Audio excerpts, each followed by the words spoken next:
What's happening, folks? Welcome back to the channel. Welcome to a freezing Dingwall. However cold you think it is watching this video, I can assure you it's colder than that. Welcome to the Global Energy Arena, I think they're calling it these days, where it finished. Ross County 1, Celtic 4. It's just me for full-time reaction today, as it tends to be when we come up here. I thought that was a good win for us, really good, convincing in the end. Maybe the 4-1 scoreline doesn't tell you the whole story because we're still locked at 1-1 about 80 minutes when Kyogo gets the goal to put us back in front. But I thought, but the manager said it before the game, you don't get points for style coming up here. As I say, the conditions, it's absolutely freezing. You could tell in the first half the game was really scrappy.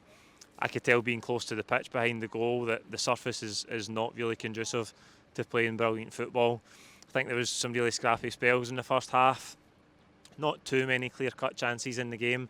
We had one or two ropey moments at the back. I remember one where Trusty has just went short with a pass and Ross County end up with a shooting opportunity.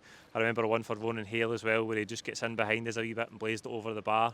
For us, we'd lots of the ball. We did get the breakthrough and we did play some beautiful football though, because that first goal was excellent. It was really good. Trusty goes into Kyogo. Interesting as well, Kyogo, which we'll talk about through the video.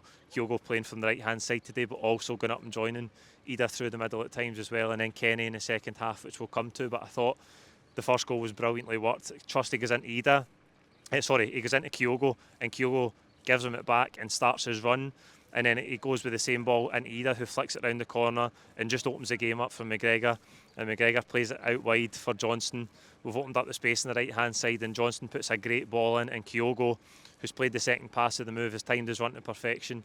And it's a lovely finish, I think, on his left foot, just to guide it past the county goalkeeper. It was a brilliant goal, and as I say, in difficult conditions, where we didn't really knit together a lot of great moves in that first half.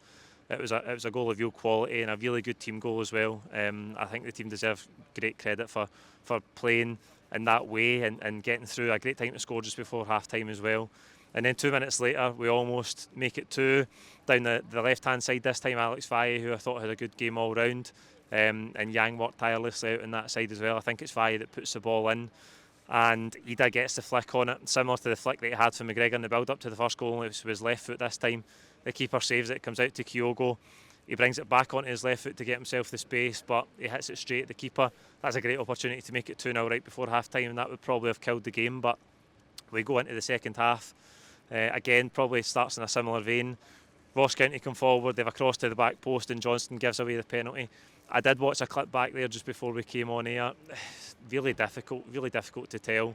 The camera angles are torture up here in this stadium as well, but it looks like he's the wrong side, Alistair Johnston. It's really difficult to tell just how much contact there is. The thing I will say is that Johnston himself didn't put up too much in the way of protest, so take a medicine penalty it is. They checked it for a long time. They then checked an offside in the build-up as well, but Jordan White stepped up. I think he sent Schmeichel the wrong way, and we're at 1-1, and that puts the game in the same circumstances we had the last time we were up here, locked at 1-1. And we're going in late into the game. To be fair, I think we did lift the tempo after their equaliser, created some chances with a lot of corners in the game. Again, Engels' delivery was good at times. Kenny came on to replace Ida. Luke McCowan came into the game as well. I think they helped us. I think Kenny looked bright. His first, when you come on, obviously he's not played for a long time. Back off his loan move, you want your first touch to be good. He had a really nice first touch and then took the ball past the defender, created a wee bit of space for himself. He did miss a big chance though, probably the clearest chance that we had before Kyogo put us back in front, fell to Johnny Kenny right in the centre of the 18-yard box, and he didn't quite get a great contact on it. Straight at the keeper with his left foot, and then again as the game wore on, you were just looking for us to carve out that chance to get the winner, and Engels makes himself the space. I think he's having a shot. Again, I've seen it back just before we came on there. I think he's having a shot. It looked like he was having a shot at the time in the stadium. Takes a wee nick off the defender, but again, Kyogo's so alive in the middle. A great leap, times his head at perfection just to guide it towards the goal. And I think we really needed that. It's a really good header again. Great instinct for Kyogo. Brilliant to see him on the score sheet twice today. I thought there was maybe a wee chance he would take the penalty as well, which we'll come back to in a minute, but brilliant to see him on the score sheet and amongst the goals again. I think that's 10 league goals for the season. There's been a lot of talk about his future, a lot of talk about the impact of the strikers in recent months as well, so great to see him get 2 goals. The only thing I will say, he usually loves scoring goals, and there wasn't much in the way of a celebration today. I don't know, I don't want to make anything of that, but I don't know how much you read into it. I was expecting a bit more of a celebration. You know, he loves to celebrate, and the way he celebrates his goals, and he's got his wee trademark moves that he does.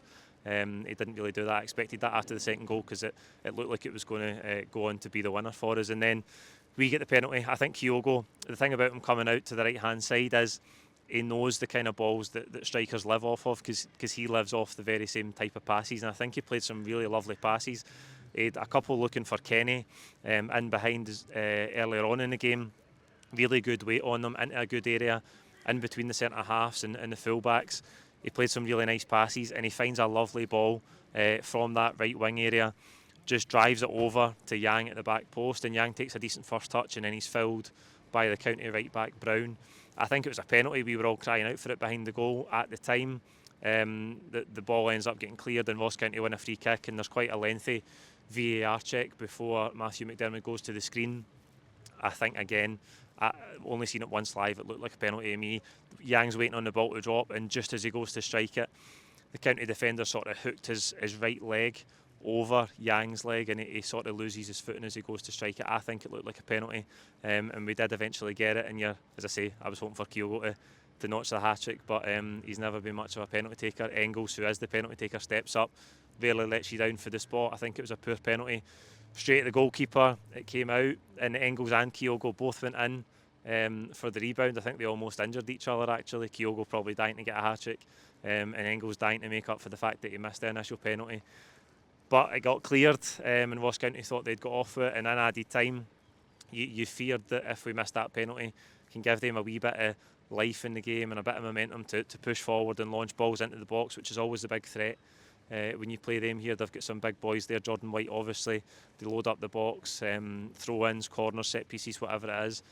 But it was a retake. The goalkeeper was off his line, and Engels puts away the retake into the bottom left-hand corner past the goalkeeper, and that seals the points for us. And then still, given that I think it was 7 minutes added time, we still showed good intensity. I think the shackles were off then. We know we had the points in the bag, and Ross County had very little to protect then. So we had a couple of more chances, and eventually the ball falls to McCowan in the box, and he slots it away in the corner to make it 4-1. As I say, 4-1's probably not reflective of how the game played out.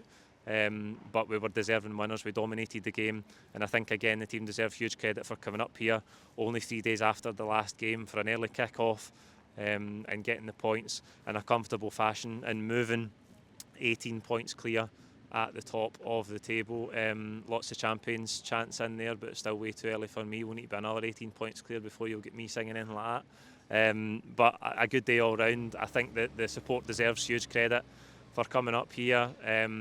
Treacherous conditions to come up here in terms of the journey, and as I say, this is probably the coldest conditions I've ever made a video in on this channel, and it's been more than 6 years now, so it's absolutely Baltic, and I'm going to leave you with that. If I was to pick a man of the match to the day, I'd probably have to give it to Kyogo. Yes, that's favouritism, but it's also because he scored the 2 key goals in the game. He was involved in the build-up to the first one. He puts away a lovely finish, and then he's so alive, and he gets up and guides a lovely header past the goalkeeper to make it 2-1, which was the big goal in the game because you didn't want it to go much longer. Locked at 1-1, and as I say, his all-round game, playing out of position at times, finding those passes out wide. I thought he was good all round. There's a couple of good performances across the pitch, but I've got to give it to Kyogo. So there you go. That's it. Please like the video. If you do nothing else for this journey up here and the journey back down the road that we've got, please like the video and share it as wide as possible. Please don't forget to subscribe as well, and I'll see you tomorrow for the Q&A. Thank you.